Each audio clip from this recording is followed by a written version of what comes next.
It's the internet signal, isn't it?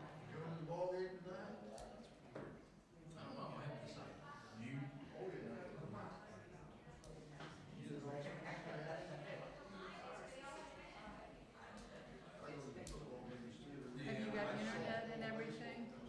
Yeah, I just, Can I have that piece of paper of Chad's? He didn't make me a copy. You can have mine.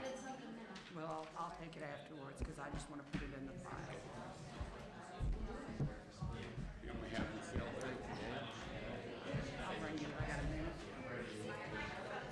Mine's on.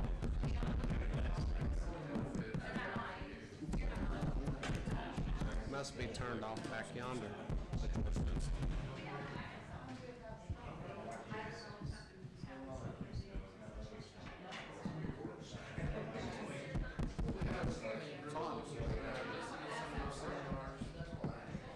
Testing.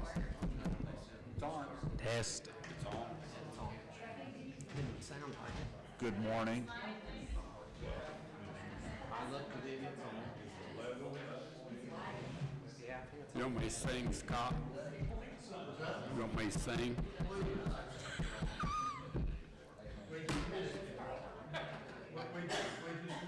Quick.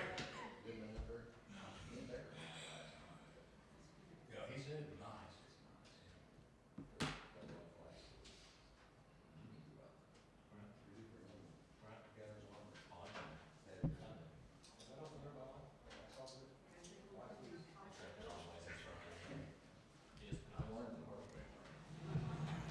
Would you all stand and join me in the Pledge of Allegiance? Pledge allegiance.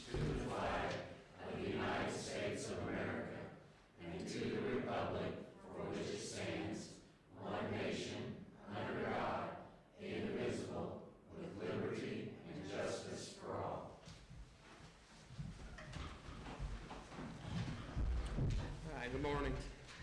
Call to order the meeting on February the 10th of Lawrence County Commissioners. First on the agenda is the approval of minutes.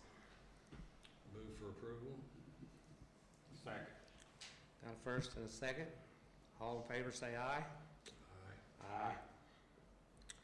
Next on the agenda is the approval of claims. I move to approve as presented. Second. Have a first and a second. All in favor say aye. Aye. Passes. Approval of payroll is next on the agenda. I move for approval? Second. Got a first and a second. All in favor say aye. Aye. Motion passes. Mr. Chad Shue is that under appointments. Good morning.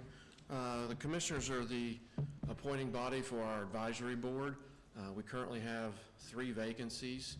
One is for an educational administrator.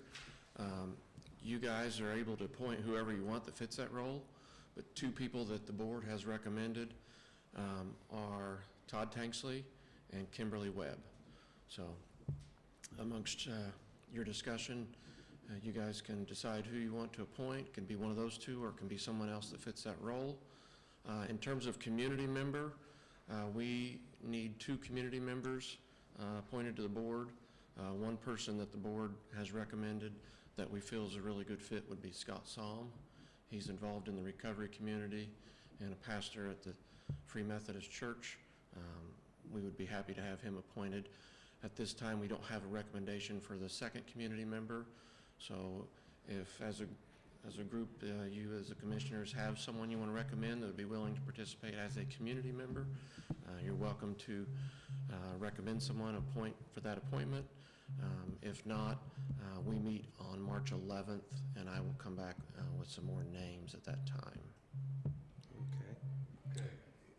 I missed the second name. I got Todd Tanksley. Kimberly Webb, I think she's a principal at Bedford Middle School. Thank you. Okay. All right, so we can just table this for today till we get further recommendations, and then we'll address that at a later meeting then. That sounds good. And then I'm also here, it's time for us to apply for our grants. Need permission to apply for the Department of Corrections adult and juvenile grant. The juvenile grant is due this Friday. It's for $74,976. It pays for our juvenile problem-solving court and our juvenile road crew. Our adult grant is due April 1st. It covers the adult community corrections portion of our funding that user fees don't cover. And then the third grant I'm applying for is the Office of Court Services Problem-Solving Court Grant that also supports our juvenile problem-solving court. On that one, I'm applying for $16,275. However, it's to be known what we will receive, but at this time, I just need your approval and blessing to apply for those. Can I get a motion to approve Chad's request to apply for grants? I'd move to approve. I'd second. All right, have a first and a second. All in favor, say aye. Aye. Passed. And just to let you know, our firewood program's going really well. We've given out about 25 loads of wood so far, and we still have wood. If anybody needs wood, they can contact my office or their trustee who can refer them to me. So, thank you. All right, thank you. Nedra? Good morning. As Chad said, we're getting ready to enter into the 2027 grant cycle, and I forwarded an email to you with the grants that I will be applying for. The first one is the Juvenile Detention Alternative Program for $80,000. That is through the Department of Corrections. That grant will be submitted on Friday. This allows us to come up with alternative programs for juveniles, such as the parent program. We have a mentoring the school program, and incentive programs for the juveniles, so it's all related to juvenile work. The second is for our drug court program, and that's through the Indiana Department of Corrections. This will be our 10th year receiving it. I'm applying for $209,191 for that grant. The third grant is Veteran Treatment Program. That's through Superior Court 2. That's for people who are veterans that have been arrested for an offense to go through that program. We do have a graduation. I think I sent out information for that for February 26th at 8 a.m. In Lawrence Superior Court 2. We have one graduate of that date. The fourth one is through the Indiana Supreme Court. This is a grant, a smaller grant. This grant allows us to provide home visits to the participants. It allows to provide them incentives. It allows for graduations to be able to have food and stuff at the graduation. It also allows us to purchase drug screens for the participants to try to deter the cost for them. It's $10 per test, so they're tested 2 to 3 times a week, so if they pay for that cost, it'd be very expensive for them. So we're trying to deter that cost for them. The last grant is for pretrial services in the amount of $91,551. This is the 5th year that we have received that grant, or we'll be applying for it. We've received it 4 years, and this is for the pretrial program. This allows an officer to go into the jail to do an evaluation report to the judge whether or not to recommend that person should be released if they do not have an opportunity to post bond. So all the problem-solving courts have just went through recertification, so we are recertified to do our problem-solving courts for another 3 years through the in-office court services. We're getting ready. We're in the process of the pretrial services, getting that certified also. Any questions? No, thank you. So you actually have 5 grants? Uh-huh. that you're applying And there'll be a couple more come up at a later date. Right now, they're not open, so until they come open. I have one you're not applying this year through the DOC for the domestic violence problem solving. We resolved that in October, and at some point we probably will revamp that. But right now, we're getting a lot of referrals for our drug court, so we'd like to take some, hopefully DOC will give us some of that money to have one of the people do that as a case manager through our office. Good deal. Well, thank you for all the work to getting the grants. It's to save the taxpayers having to fund these types of programs. Do we have a motion to allow Nedra to apply? I move to approve those 5 application grants. Second. Have a first and a second. All in favor, say aye. Aye. Here. Thank you. Thank you guys for your support, because without you guys supporting us, we're not able to do this. So thank you. Thank you. Thank you. Next thing, we're down to department reports. Be Brian Souders. Good morning. All right. I'm going to start with last week's snow removal. We went through about $124,017.05 in material and salt and sand, so that's a good chunk of money that's fun. We also lost one tandem truck. We're still waiting for the numbers for that, see how much we're gonna get on insurance. Other than that, that's been our week, last week, so it's been a fun time. Hopefully with this weather. We were lucky it was a dry snow, so it come off pretty easy. And then I'm just gonna go through a quick roll-up of 2025, what we got done. We had 161 tree call-outs. That's our life sometimes.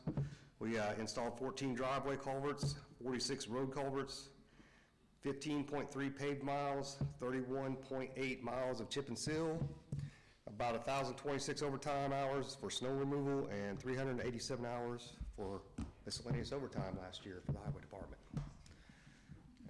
Sound like you've been busy. Was busy, probably another busy year if we get more snows like that, so.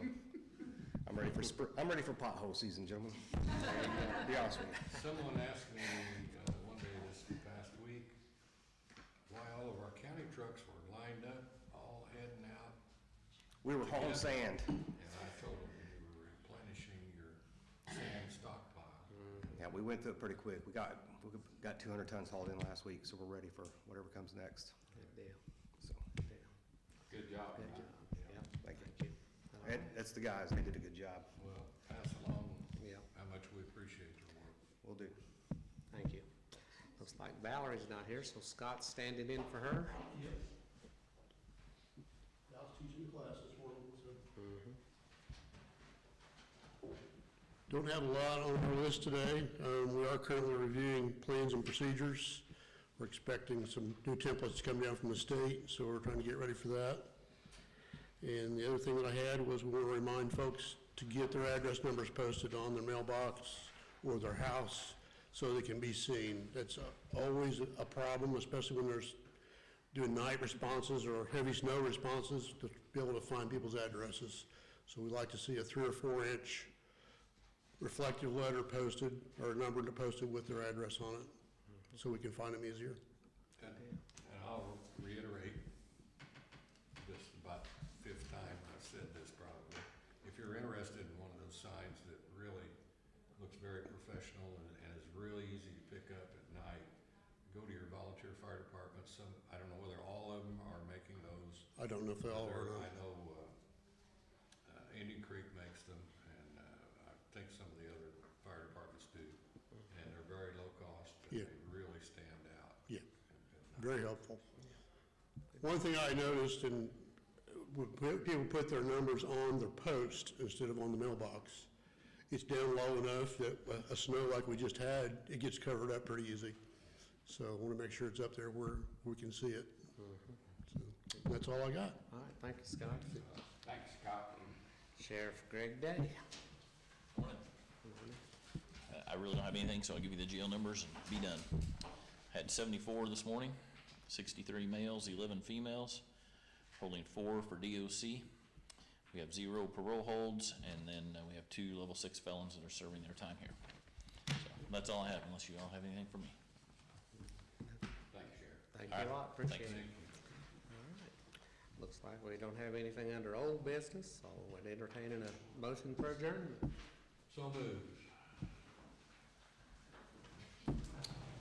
I'll second that then. Meeting's adjourned.